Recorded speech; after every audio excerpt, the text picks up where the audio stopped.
Hi hello வணக்கம் and welcome to பரினாஸ் kitchen.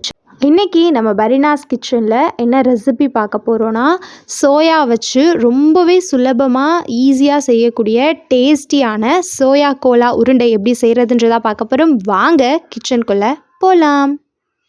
இது செய்கிறதுக்கு நான் இன்றைக்கி 1.5 கப் அளவுக்கு சோயா எடுத்திருக்கேன். நான் பெரிய சோயா சங்க்ஸ் தான் எடுத்திருக்கேன்.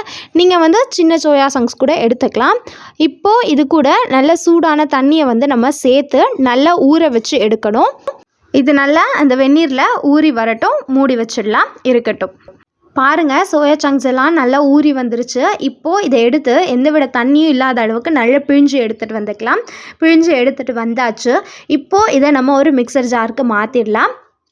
இப்போது இது கூட 2 பச்சை மிளகாய், அது கூடவே 5லேருந்து 6 பல் பூண்டு சேர்த்துக்கோங்க. ஒரு சின்ன துண்டு இஞ்சி, இது கூடவே 1 டேபிள் ஸ்பூன் அளவுக்கு சோம்பும் சேர்த்து நல்லா ஃபைன் பேஸ்ட்டாக அரைச்சி எடுத்துகிட்டு வந்துடலாம். பாருங்கள், இந்த அளவுக்கு நல்ல பேஸ்ட்டாக அரைச்சி எடுத்துகிட்டு வந்தாச்சு, இருக்கட்டும்.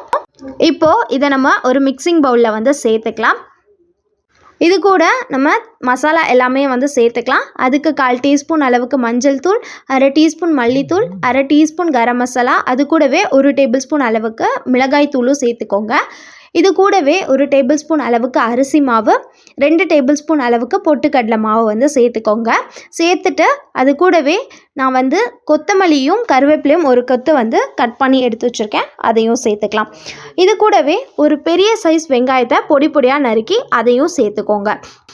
இது கூடவே தேவையான அளவுக்கு உப்பும் சேர்த்து நல்லா மிக்ஸ் பண்ணி விட்டுக்கோங்க. நல்லா அந்த உப்பு, மிளகாய் தூள், மசாலா எல்லாமே எல்லா இடத்துலையும் படுற மாதிரி நல்லா மிக்ஸ் பண்ணி இந்த அளவுக்கு எடுத்துகிட்டு வந்தாச்சு. இப்போது இதை உங்களுக்கு தேவையான சைஸ் உருண்டைகளாக நீங்கள் பிடிச்சு எடுத்துக்கோங்க. நான் இந்த சைஸ்க்கு எல்லாத்தையும் பிடிச்சு எடுத்துகிட்டு வந்துட்டேன், இருக்கட்டும். இப்போ நம்ம இதை ஃப்ரை பண்ணிடலாம். ஒரு கடாயில் தேவையான அளவுக்கு எண்ணெய் சேர்த்து ஸ்டவ்வை மீடியம் ஃப்ளேமில் வச்சுக்கோங்க. எண்ணெய் நல்லா ஹீட் ஆகி வந்ததுக்கப்புறம் இதை ஒன்றா நம்ம போட்டு ஃப்ரை பண்ணி எடுத்துடலாம். போட்ட உடனே இதை திருப்பி விடக்கூடாது, இல்லைனா இது பிஞ்சு வந்துடும். அதனால் கொஞ்சம் ஒரு பக்கம் வெந்ததுக்கப்புறம் இன்னொரு பக்கம் திருப்பி போட்டு 2 பக்கமும் வெந்ததுக்கப்புறம் நம்ம எடுத்துடலாம்.